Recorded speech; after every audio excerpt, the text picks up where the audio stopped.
सलाम नमस्ते, मैं हूं सलीम अख्तर सिद्दीकी। किसी भी हालत में नमाज सड़कों पर न हो, इसके लिए नमाज से पहले पुलिस मस्जिदों पर लगा दी जाती है। अभी रूटीन हो चला है कि हर जुमे की नमाज से पहले मस्जिदों पर पुलिस तैनात हो जाती है। हद ये है कि कोई अपने घर की छत पर भी नमाज नहीं पढ़ सकता, वीडियो बन जाता है, FIR हो जाती है। यूपी या भाजपा शासित प्रदेश में ये आम हो चला है। कश्मीर जो देश का सबसे ज़्यादा संवेदनशील राज्य है, जिसके बारे में कहा जाता है कि वह असामान्य हो गया है, लोग लाल चौक पर बेखौफ घूमते हैं। जिस कश्मीर में फ़ौज ज़रा भी संदेह होने पर लंबी पूछताछ करती है, उस कश्मीर में एक पिकनिक स्पॉट पर जहां 2 से 3 हज़ार आदमियों की मौजूदगी बताई जाती है, सुरक्षा के कोई प्रबंध ही नहीं थे। ऐसा क्यों है कि जब कश्मीर में आतंकवादी वारदात होती है, सुरक्षा नहीं रहती? सरकार ने सर्वदलीय बैठक में माना है कि सुरक्षा में चूक हुई है। सरकार को यह भी बताना चाहिए कि किस तरह की चूक हुई है और किसकी वजह से हुई है, कौन इसके लिए जिम्मेदार है। जम्मू कश्मीर अब केंद्र शासित राज्य है, वहाँ की सुरक्षा की जिम्मेदारी केंद्र सरकार की है। इसलिए जिम्मेदारी तो केंद्र सरकार की है और जवाबदेही भी केंद्र सरकार की बनती है, लेकिन क्या जिम्मेदारी लेगी?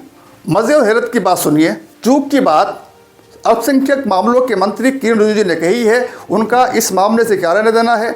बयान तो गृह मंत्री अमित शाह को देना चाहिए था, कम से कम एक प्रेस कॉन्फ्रेंस ही कर देते, नहीं करते हैं। मामला कितना भी गंभीर हो, भाजपा सरकार में न तो इस्तीफा देने का चलन है और न ही प्रेस कॉन्फ्रेंस करने की परंपरा है। सर्वदलीय बैठक से प्रधानमंत्री नरेंद्र मोदी गायब रहे। इस बैठक से ज़्यादा उन्हें बिहार में जनसभा करना ज़्यादा ज़रूरी लगा होगा, इसलिए बिहार चले गए। हालांकि दिल्ली से भी ललकार सकते थे, वहाँ से उन्होंने पाकिस्तान को ललकारा है। सरकार 3 दिन बाद सुरक्षा में चूक की बात करती है। इस समय में गोदी मीडिया और भाजपा IT सेल ने यह स्थापित कर दिया है कि कश्मीर में हिंदुओं को धर्म के आधार पर मारा गया है। यह सच बना दिया गया, हर जगह यही चलाया गया, किसी ने सच जानने की कोशिश नहीं की। मुख्य धारा का मीडिया जो अब पूरी तरह गोदी हो चुका है, इस तरह की खबरें दिखा रहा है जिस समाज में दूरियां बढ़ें, लोग एक दूसरे से नफरत करें। गोदी मीडिया के एजेंडे का असर ये हुआ है कि आगरा में मुस्लिम युवक की हत्या कर दी गई, इस बात की खबर है, हालांकि हम इसकी पुष्टि नहीं करते। एक को घायल कर दिया गया। गोदी मीडिया और BJP IT सेल ने अपना काम कर दिया। गोदी मीडिया ने जो कुछ किया उसी का नतीजा है कि कश्मीर में गोदी मीडिया हाय हाय के नारे लगे।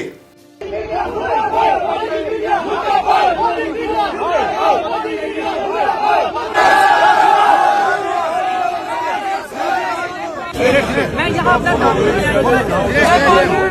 जर्नलिस्ट हूँ। अमन की बात करो, अमन की। आप लोग मेरे साथ गाली गलौज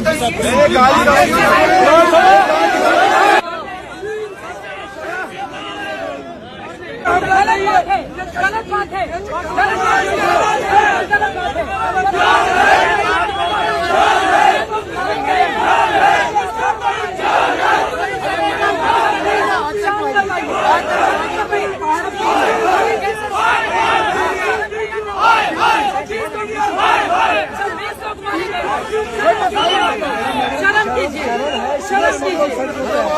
अर्नब गोस्वामी, रुबैका लियाकत, अंजना कश्यप, अमीश देवगन, हम आपको बोलते हैं ये कश्मीरी नहीं है।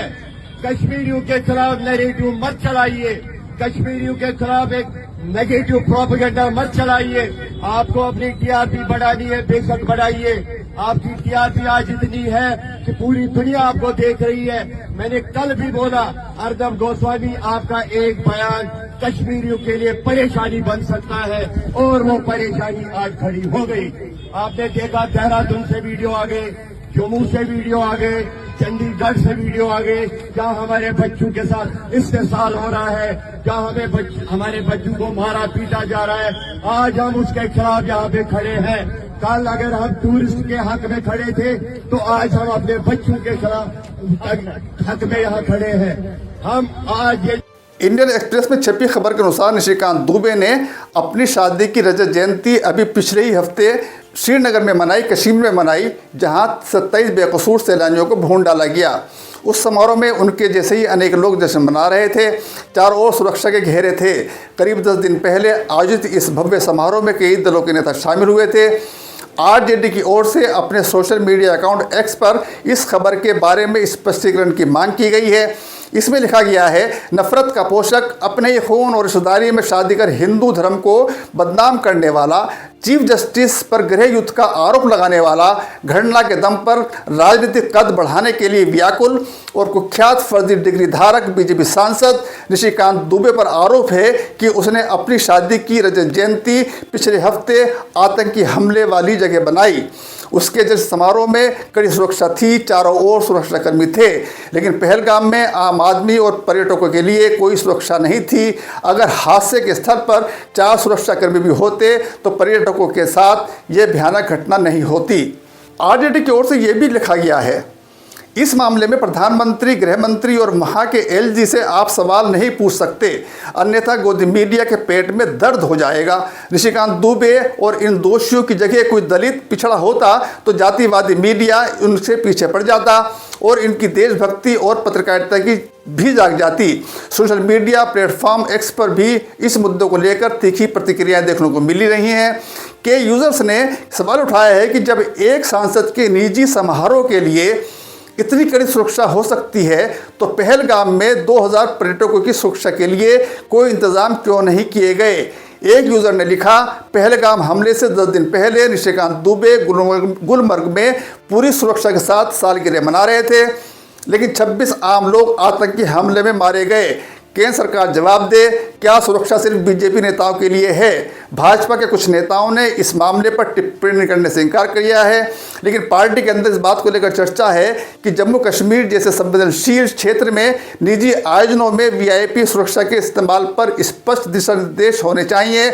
दूसरी ओर विपक्षी दलों ने सुरक्षा में लापरवाही के मुद्दे को जोर शोर से उठाया है। केंद्र में किसी की भी सरकार रही हो, कश्मीर आतंकवाद से हमेशा त्रस्त रहा है। अगर भाजपा शासनकाल की बात करें तो 21 मार्च 2000 की रात को अनंतनाग जिले के छत्तीस सिंहपुरा गांव में आतंकी हमला हुआ था, जिसमें 36 सिखों की हत्या कर दी गई थी।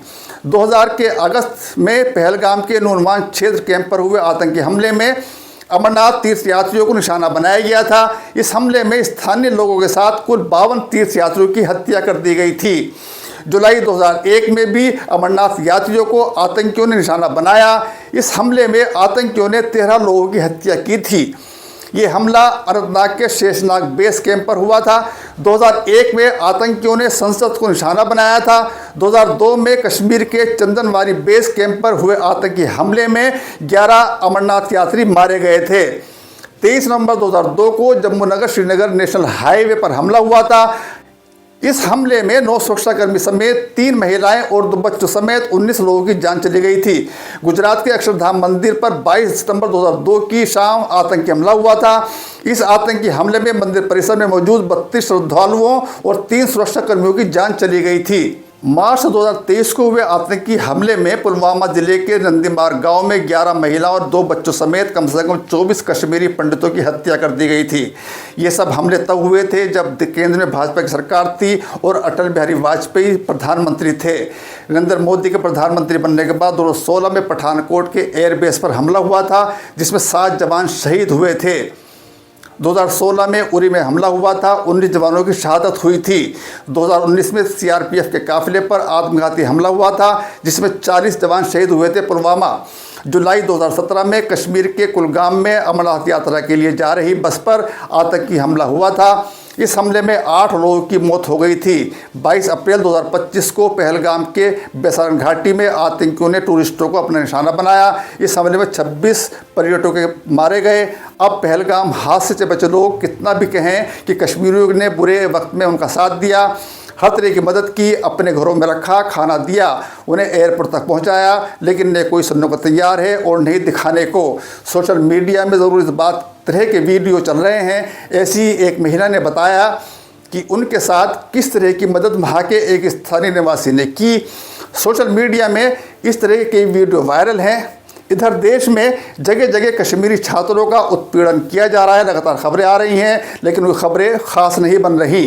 बहन हमारी रो रही है, मुझे भी रोना आ रहा है इस टाइम। अल्लाह पाक की कसम मुझे भी रोना आ रहा है। कश्मीर भाई लोगों ने हमें संभाला है, हमें यहाँ पे सिक्योर सब घुमाया है। कश्मीर के भाई लोगों की हम एहसान मानो। ऐसा नहीं, कश्मीर हमारी जिम्मेदारी है, आप मेहमान हो हमारी। मेरी बहन के आंसू है, मुझे नहीं पता ये किस धर्म से है, मुझे ये पता है ये मेरी बहन है। ये मेरी बहन है, मुझे ये पता है, ये मेरी मेहमान थी यहाँ पर। हम रो रहे हैं इस टाइम, पूरा कश्मीर रो रहा है इस टाइम। ये देख लीजिए, इनके आंखों में जो आंसू है ना, यही हमारे आंखों में भी आंसू है। ये जो टूरिस्ट इस टाइम जा रहे हैं वापस, हमें बहुत दुख हो रहा है यहाँ पर। जो कल पहलगाम में हादसा हुआ, पूरी कश्मीरी कौम इस टाइम रो रही है। मेहमान नवाजी में कश्मीर नंबर 1 है।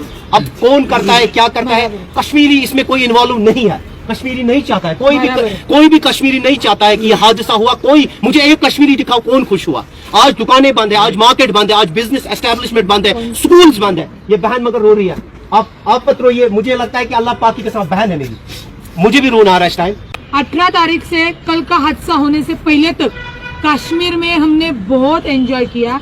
मैं आपको बताता हूँ, जहाँ पहलगाम में ये हादसा हुआ है, वहाँ के 100% लोग मुस्लिम बंधु है और उन्होंने हमें अच्छी तरह बहन जी करके हमें सिक्योरिटी से ऊपर लेके गए, नीचे लाया भी।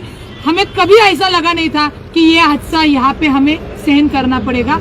मैं किसी के ही धर्म के लिए नहीं बोलूँगी, क्योंकि हमारे वो लोकल जो मुस्लिम भाई लोग हैं, उन्होंने हमें अच्छी तरह हमारी मेहमानबाजी की।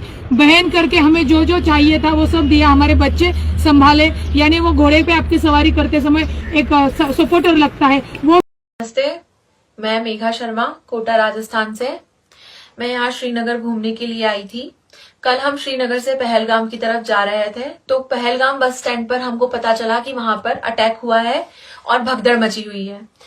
तब हमें वहां पर एक कश्मीरी भाई मिले। ये हैं तनवीर मीर, कश्मीरी भाई हैं। इन्होंने वहां पर हमारी मदद करी। जिस प्रकार से बताया जाता है कि कश्मीरी लोग बहुत बुरे होते हैं, टेररिस्ट होते हैं, वो हिंदुओं को मारते हैं या उनके साथ गलत करते हैं, ऐसा हमें यहाँ कुछ नहीं लगा। इतने बुरे हालात में इन्होंने वहां हमें हेल्प किया। वहां से हमें अपने घर कश्मीर कुपवारा में इनका घर है कश्मीर में, वहां हमें ये लेकर के आए। इनके परिवार ने हमें बहुत अच्छे से रखा। फेसबुक पर डॉक्टर सलमान अरशद ने लिखा है, पहलगाम की घटना के बाद गोदी मीडिया ने जिस तरह जहर खोला है, उसने पूरे देश को भयावह हिंसा की ओर धकेलने की आशंका को जन्म दिया है। धर्म पूछकर मारा गया, इस वाक्य को बार बार दोहराकर झूठ को सच बना दिया गया। एक वीडियो में दिख रहा है कि एक मुस्लिम मजदूर को महज उसके धर्म की वजह से काम से निकाला गया, उसे आतंकवादी कहा गया, यह कहकर कि सारे मुसलमान आतंकी होते हैं।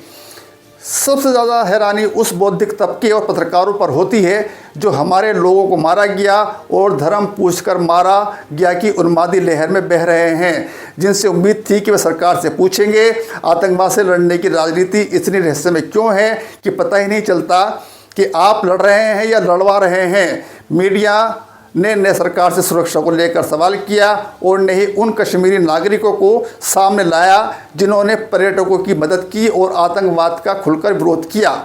वो ये नहीं बताते कि इसी देश में मुसलमानों को धर्म के आधार पर पीट कर मार डाला जाता रहा है।